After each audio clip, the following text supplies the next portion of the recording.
দেখতে দেখতে চলতি বছরটাও শেষ হয়ে গেল।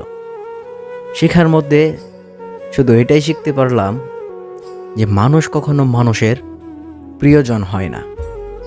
আসলে মানুষ মানুষের প্রয়োজন। হ্যাঁ, প্রয়োজনে মানুষ আমাকে খোঁজে, আমাকে না, আমাকে আপনাকে মানুষ প্রয়োজনে খোঁজে। প্রয়োজন ছাড়া কেউ কারো খবর নেয় না, কেউ কারো খোঁজ নেয় না।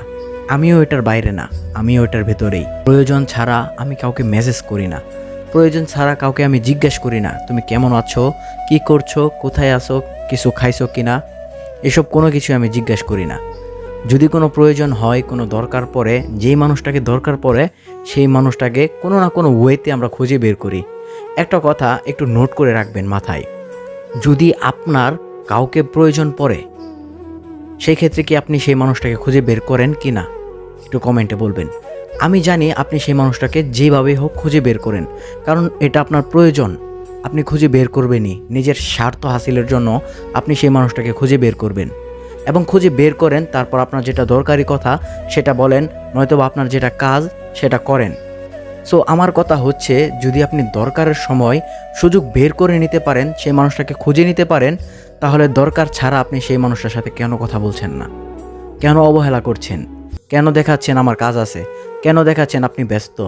ভাই, ব্যস্ততা সবারই থাকে, যেমন আপনার ব্যস্ততা আছে তেমন আমারও ব্যস্ততা আছে। যে মানুষটাকে আপনি টেক্সট করবেন সেই মানুষটারও ব্যস্ততা আছে। কিন্তু এই ব্যস্ততার ফাঁকে যদি আপনি সেই মানুষটাকে খুঁজে বের করে নিতে পারেন এবং ব্যস্ততার মাঝে যদি কোনো প্রয়োজন ছাড়া সেই মানুষের সাথে আপনি কথা বলতে পারেন, তাহলে আপনি সত্যিকার অর্থে সেই মানুষটাকে ভালোবাসেন। এমনটা সবসময় হয় না।